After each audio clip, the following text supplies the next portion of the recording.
Yo yo yo yo yo la famille, bonjour, bonjour, bonjour, c'est Dr Stat, bonjour à toute la team Rikers et nous allons continuer sur la lancée du samedi étant donné qu'aujourd'hui c'est dimanche, nous allons décrypter, analyser, débriefer tous les matchs qu'il reste. Mais pour les 4 vidéos d'aujourd'hui, il y a une qui sera consacrée à la Ligue des Champions saison 2020-2021. La Ligue des Champions, pourquoi? Parce qu'elle commence je crois mardi et j'avais l'intention de vous donner mes favoris. Selon moi, encore bien sûr, ça c'est mon point de vue, c'est un point de vue personnel, donc j'ai l'intention de vous donner mes favoris pour cette saison en Ligue des Champions. Bon, vous avez pu constater que durant ce mercato, c'est un mercato qui a été beaucoup mouvementé avec le départ de Cristiano Ronaldo et Lionel Messi. Messi au PSG et Cristiano Ronaldo qui a fait son comeback à Manchester United, que nous allons saluer encore par sa masterclass du match d'hier. Bon, question plus tard, nous allons aller dans le vif du sujet et vous allez vous asseoir et prendre du plaisir. Ok, très bien. Ici, là, sur cette liste, j'ai énuméré, comment dirais-je, mes favoris pour cette saison en Ligue des Champions. Pour cette saison en Ligue des Champions, j'ai, comment dirais-je, retenu les équipes suivantes. Le PSG, le Bayern, Manchester City, Chelsea, Liverpool, Manchester United, le Real de Madrid, Atlético Madrid. Comme vous pouvez si bien le constater, dans ma liste, je n'ai pas intitulé le Barça. Je n'ai pas intitulé le Barça, pourquoi? Parce que le Barça, comment dirais-je, s'est fait dérober, comment dirais-je, ses leaders cette saison lors du mercato. Le Barça s'est fait dérober ses leaders, notamment avec le départ de Lionel Messi au PSG. Et à 1 heure de la fin du mercato, le Barça a perdu Antoine Griezmann qui est retourné à l'Atlético de Madrid. Donc vous voyez qu'il ne reste plus grand monde au Barça. C'est vrai qu'il reste une très bonne équipe avec des individualités très performantes. Mais quand tu essaies de voir le collectif, déjà que le collectif tenait sur un fil la saison passée grâce aux différentes performances de Lionel Messi qui a réussi. C'était l'arbre qui cachait la forêt au fait. Lionel Messi était clairement l'arbre qui cachait la forêt la saison passée.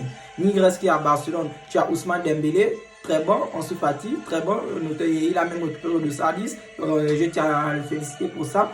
Et hormis ça, tu as Memphis Depay qui essaye de, comment dirais-je, de tirer l'équipe, essayer de faire sortir, comment dirais-je, cette équipe dans le trou. Mais le Barça avec Ronald Koeman, c'est pas du grand Barça, ils essaient de se débrouiller. Donc je pense pas que cette saison, ils pourront faire quelque chose en Ligue des Champions. Sans plus tarder, nous allons rentrer maintenant dans, comment dirais-je, dans l'action en fait. Nous allons rentrer dans l'action. Maintenant, par rapport aux deux grands favoris, pour moi, il y a juste deux grands favoris dans cette Ligue des Champions. Je vous ai énuméré 1, 2, 3, 4, 5, 6, 7, 8 favoris. Mais parmi ces 8 favoris, il y a deux grands favoris qui sont le PSG et Manchester City. Parlons de Manchester City. Manchester City fait 5 clubs. C'est un club qui ne fait que investir saison après saison. Ils s'investissent saison après saison. Dans le mercato, on voit bien que Manchester United, c'est une équipe qui dépense beaucoup au niveau des mercato. Ils ont fait venir certains joueurs et des joueurs de qualité. Et cette saison, notamment pour pallier à l'absence de Agüero, ils ont voulu prendre Harry Kane, mais il était trop tard et Manchester United les a chopé Cristiano Ronaldo à la dernière minute. Mais ils ont quand même pu avoir Grealish, très bon joueur en passant.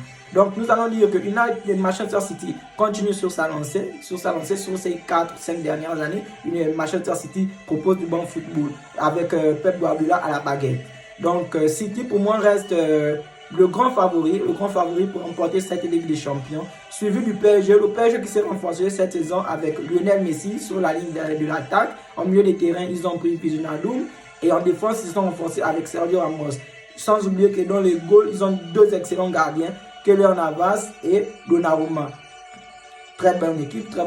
Sur toutes les lignes, le PSG est prêt. Mais on va penser au Real des Galactiques. Ils avaient tous les joueurs avec eux, mais ça n'a pas donné grand-chose. Donc c'est pour vous dire que le PSG ils ne sont pas forcément rassurés de remporter la Ligue des Champions. Mais ils ont une équipe pour aller au bout de cette compétition. Et je pense que oui, pas la saison passée, l'année surpassée, ils étaient en finale. Et l'autre année, ici, je crois qu'ils se sont fait éliminer en demi-finale. Donc le PSG sur ces on va dire, 3 dernières années, le PSG fait partie des cadors européens. Et avec l'arrivée de Lionel Messi, Neymar, Mbappé, le PSG a fait rallure. Donc mes deux grands favoris pour cette saison Ligue des Champions sont le PSG et Manchester City. Nous allons passer maintenant aux autres favoris, mais des favoris que je vois comme des outsiders. Des outsiders pourquoi? Je vais d'abord vous énumérer ceux que moi je vois. c'est le Bayern de Munich et Chelsea. Le Bayern, pourquoi? Le Bayern, en fait, une équipe très régulière. Le Bayern, c'est une équipe régulière en Ligue des Champions et elle marche sur son championnat. Et le Bayern a de très bons joueurs. Sur toutes les lignes, c'est une équipe vraiment huilée, c'est une équipe au top. Ils sont au top, notamment avec Robert Lewandowski qui plombe 40 buts par saison, avec un attaquant tel que Robert Lewandowski. Je ne vois pas comment on ne pas prétendre être parmi les favoris de la Ligue des Champions. Et il faut aussi avouer qu'il y a des petits changements cette saison au niveau du Bayern, notamment avec le départ de Boateng à Lyon et à là-bas au Real de Madrid. Donc, malgré ces départs, le PSG sourit. Malgré ces départs, le Bayern reste une équipe conquérante. Elle reste, comment dirais-je, un grand favori pour notre belle compétition qui est la Ligue des Champions. Donc, cette saison, je sais que le Bayern ne va pas encore décevoir. Ils seront certainement dans le dernier carré. Maintenant, venons-en à Chelsea. Chelsea, c'est une équipe dont nous ne donnons pas cher de l'heure pour la saison dernière. Mais Chelsea a surpris. Chelsea nous a tous surpris, il faut l'avouer. Chelsea avait un bon collectif, un très bon milieu de terrain avec Golo Kanté et Jorginho. C'était vraiment brutal en milieu de terrain. Cette équipe de Chelsea avait tout. Mais ils avaient juste un seul problème. C'était un problème de finisseur. Avec Tony Abraham, Timo Werner, Ziyech, c'était pas vraiment ça. C'était des petits qui étaient là qui proposaient, mais ils n'avaient pas la finition. Mais Chelsea a fait un très bon coup cette saison. Ils ont ramené Romelu Lukaku avec eux, lui qui est un pur finisseur. Et avec Lukaku à la pointe de cette attaque, ça donne Chelsea à fière allure. Mais je ne pense pas qu'ils vont conserver leur titre en Ligue des Champions parce que la seule équipe qui a réussi à la conserver 3 années d'affilée, c'est le Real de Madrid, avec le Real de Madrid du très grand Cristiano Ronaldo à l'époque. Donc, Chelsea va proposer quelque chose cette saison en Ligue des Champions, mais ne nous attendons pas à grand-chose. Vous voyez un peu? Ne nous attendons pas à grand-chose, il faut l'avouer. On ne doit pas s'attendre à grand-chose. Mais avec Romelu Lukaku, je vois un bon quart des finales. Ils ont bien fait. Ce sont les demi-finales. Bon, maintenant nous allons venir aux surprises. Aux surprises, pourquoi? Dans les surprises, je vais vous parler de Manchester United et du Real de Madrid. Manchester United, pourquoi? Manchester United, c'est une équipe un peu similaire à celle de Chelsea. C'est déjà une équipe qui était très bonne, très compétitive, mais malheureusement, il n'avait pas d'avant-centre. United n'avait pas d'avant-centre. Cavani, c'est pas un buteur. Anthony Martial, c'est très poussé.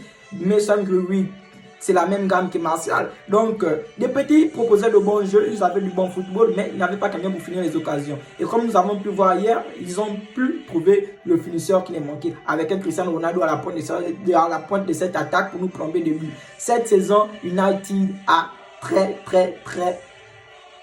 des fortes chances de remporter la Ligue des Champions, les gars. Je vous dis la vérité.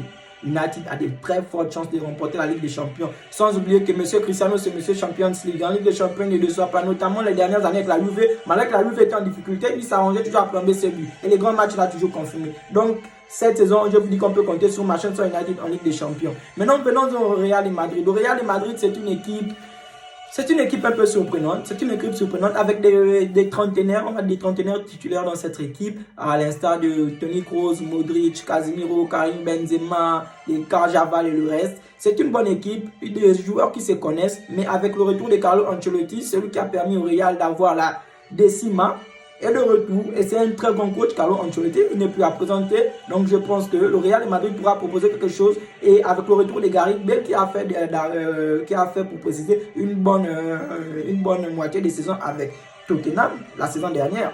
Elle était belle, on a retrouvé du bon Gareth Bale, le Gareth Bale de toujours, on a retrouvé, et on espère que ça va porter ses fruits cette saison. On a Vinicius, Hazard, ce sont des gars vifs, techniques, Vinicius qui ne fait que s'améliorer avec le temps. Donc le Real, c'est une équipe aussi à prendre en considération pour cette saison Ligue des Champions. Sans oublier que la saison dernière, ils nous ont surpris en allant en demi-finale, mais malheureusement, ils étaient éliminés par Chelsea. Donc, c'est du bon Real, Ils ont de bons joueurs, un bon collectif. On va voir ce que Ancelotti va proposer.